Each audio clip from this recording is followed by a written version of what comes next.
Hello, everybody. Howdy. We're glad to be back. Yes, we are. Okay, Mikey, you got your tea? You got your M&Ms? Okay, I think we're ready. I got my little cup of M&Ms, but I got a little something. Got some mini chocolate chip cookies, too. Yes, thank you so much for the person that sent us the food basket from Canada, I believe. Those are all the way from Canada. Mm-hmm. So, what I'm going to do is I'm going to start off scripturally here. I'm going to preach. I'm going to preach to this community. But more importantly, I want to preach to the non-Jehovah's Witnesses that are going to be accepting an Awake magazine very soon entitled Life. oh, they're already accepting it. Yeah, they're already getting January's Awake. Life. How did it begin? But what I want to do is I want to put this into scriptural context. 2 Timothy 3, 1 through 7. Now, when you're a Jehovah's Witness, you're trained to go from door to door, and you're trained to use this particular scripture as part of your preaching campaign. 2 Timothy 3, 1 through 5. But know this, in the last days, critical times, hard to deal with will be here, for men will be lovers of themselves, lovers of money, self-assuming, haughty, blasphemers, disobedient. But let's drop down to verse 7. It says, always learning, and yet never able to come to an accurate knowledge of truth. Now, it's interesting that when you use the Watchtower Concordance and you look up this term accurate knowledge, it refers to 19 different scriptures where this term accurate knowledge is used. And it's interesting here that as one of the marks of the last days is that men are always learning and never able to come to an accurate knowledge of truth. So I also want to go on to Hebrews chapter 13, 17 and 18, because in Watchtower's philosophy, if you don't accept their version of accurate knowledge of truth, you will be expelled from the congregation. You're not being obedient. Right, because this is one of the scriptures that they refer to, Hebrews 13, 17, and 18. I'm going to read the first part of 17, but then I'm going to jump to 18. Verse 17 starts off by saying, be obedient to those who are taking the lead among you, and be submissive, for they are keeping a watch over your souls, as to those who will render an account, that they may do this with joy and without sighing. So we understand that, the elders, I know I don't have my glasses, that, when you're not following the submissive nature of an elder, you're being disobedient to God. Brazen conduct. But verse 18, they never really seem to read this. Verse 18 says, carry on prayer for us, for we trust we have an honest conscience, as we wish to conduct ourselves honestly in all things. Well, does Watchtower conduct itself honestly in all things? Do they have a clean conscience? Do we have any current information to show that Watchtower is not conducting things through accurate knowledge? Yes. Yeah, what proof do we have, Kimmy? And we want to thank Deep Throat and Atlantis, who both sent us this information this morning, and we just had to drop everything and do this because it's going to be a bit long because I do have to read the entire letter. But, oh boy, good thing Mikey's got his M&Ms. This is enough to get anybody riled. It just shows that Watchtower is absolutely misleading not only Jehovah's Witnesses, but the public also. And this is, to be honest with you, Jehovah's Witnesses, this ain't going to wake you up. This ain't going to make you say, oh my God, Watchtower lied. But this is going to let the person at the door that you're trying to present this magazine to say, hey, you're being less than truthful with this one. Yes. So, yeah. So this is basically for the general public, for those of you who accept Jehovah's Witnesses magazines, And, we're not here to debate whether life began through absolute creation, absolute evolution, or even adaptation. We're not here. We're showing the general public that Watchtower, again, is manipulating someone else's words to manufacture an absolute lie. Yeah, because to be honest, Mike and I really don't want to tell anybody what to believe anymore. Nope. So, and I'm going to post the link to this down below because this is from jwalumni.org. And scientist calls out Jehovah's Witnesses on intellectual dishonesty, accuses them of deliberate, damaging action through misquotation. And like I said, I'm going to have to read pretty much all of this because, there's just gems in everything here.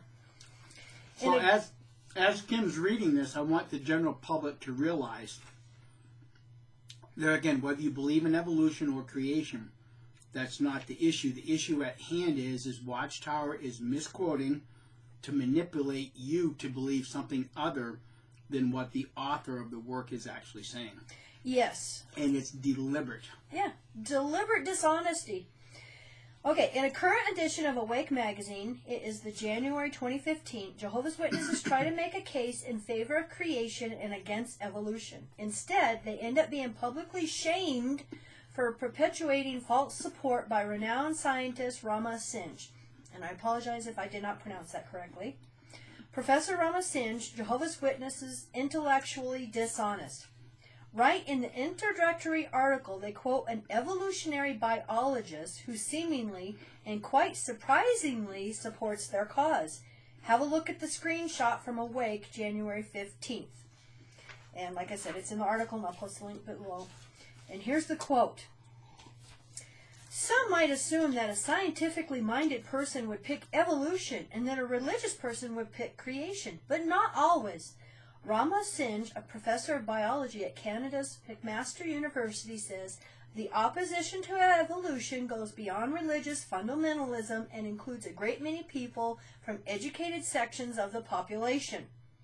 Consider Gerard, a professor of entomology who was taught evolution at college. When I took tests, he says, I would give the professors the answers they wanted, but I did not believe it.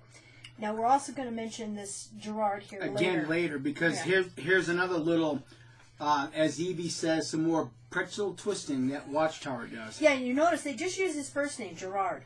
A professor of entomology. Okay. So, in contrast, it comes as no surprise to thinking in former Jehovah's Witnesses that this is sadly just another case in a long line of misquotation through the Watchtower Society, perpetrating false support, as the misquoted scientist puts in an open letter. Which we will read. This is especially tragic given the high standards Jehovah's Witnesses claim to have, as we all remember from the 2011 yearbook. Now, I'm going to read this directly from the 2011 yearbook. See, trust that we have a clean conscience. Trust that we are honest in all things. Yeah. In summary, the writing department insists on using only material that is accurate and truthful, even regarding seemingly insignificant details. As a result, the faithful and discreet slave can consistently supply spiritual food that brings honor to the God of truth, Jehovah. And that is from the 2011 yearbook. I don't have a page in front of me. Then back to the article. Once stricken, twice shy. We always are suspicious when the Watchtower Society quotes scientists in their favor. Therefore, in keeping with the example set by the Bereans, we reached out to Professor Rama Sinj to verify this quote. Here's what we asked him. Okay, number one, is this quote accurate? And if it is it quoted in context? Number two, the usage of this particular quote insinuates that, one, you personally may have doubts about the evolutionary theory, and two, there is reasonable doubt in the scientific community regarding evolution. Do you have doubts, and is evolution questioned by prolific evolutionary biologists? Number three, are you a Jehovah's Witness or in any way associated with Jehovah's Witnesses? Number four, in this part of the article, the Watchtower Society paints a very bleak picture of evolution. Is this article in any way factual? So those are the questions they asked this professor. Professor Sinj kindly responded quickly, confirming our initial suspicion that he was being intentionally misquoted by the Watchtower Society. He told us, JW has indeed misquoted me, and I do not agree with their article and its anti-evolution stand. He announced he would be writing an open letter to the editors of Awake magazine, a letter which would answer all of our questions. And answer them he did. I mean, we're going to read the entire letter here in just a few minutes. This is not the first time the Watchtower Society has been caught misquoting scientists, scholars, and the like, perpetuating false support. Hopefully my voice will hold out. Incidentally, in the same issue, on the same page, remember we mentioned Girard? The Watchtower tries to pull another quick one on us, quoting one Girard, professor entomology, see above screenshot. It's interesting that Awake does not mention his surname.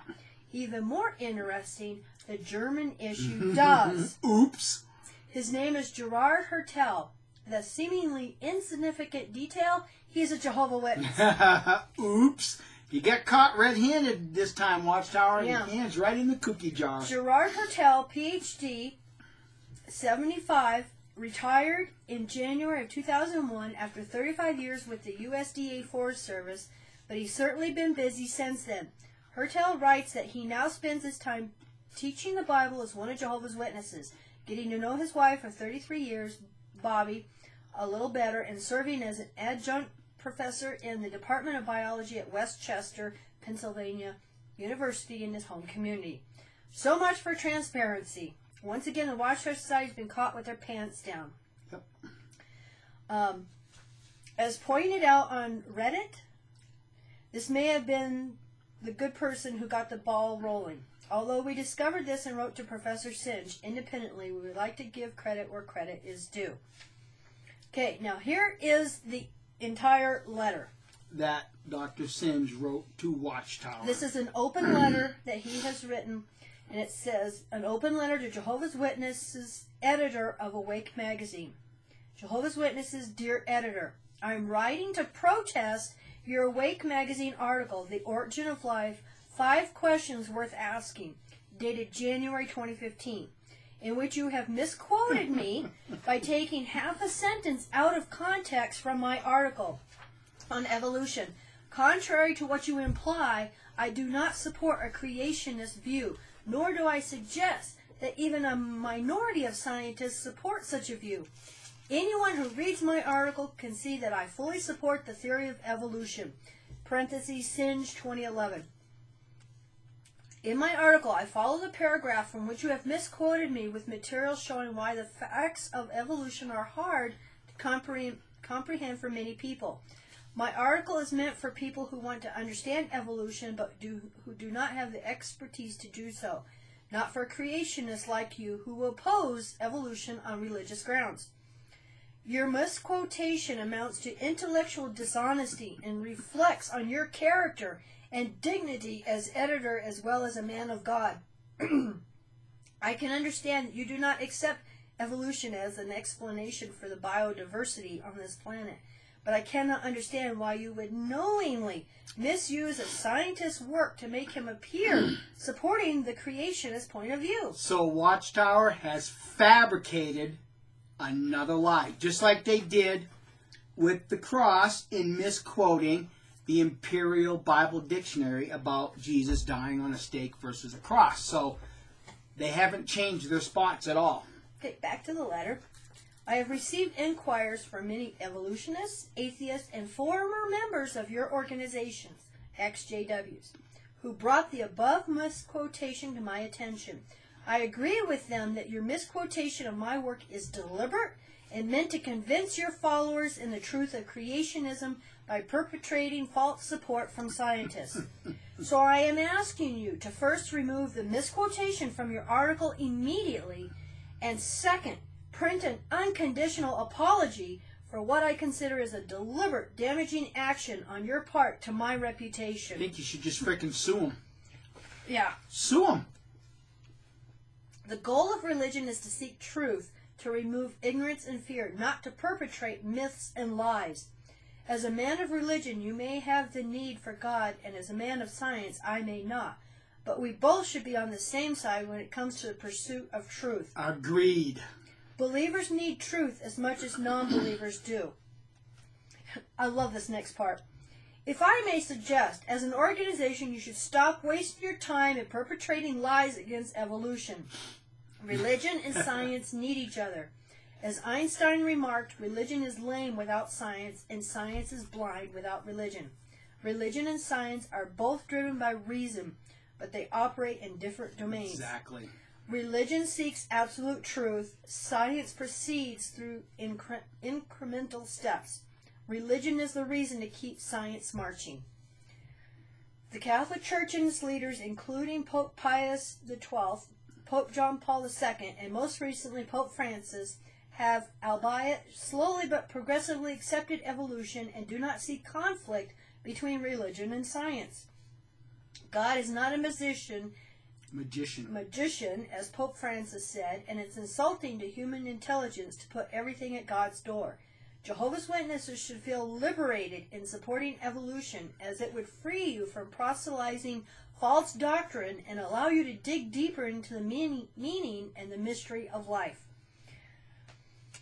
Accepting evolution does not bar you from believing in God and vice versa. This is exactly what many Hindus, Buddhists, and Jains do. All these religions came from the same trunk, and yet Buddhism and Jainism were atheistic in their origins.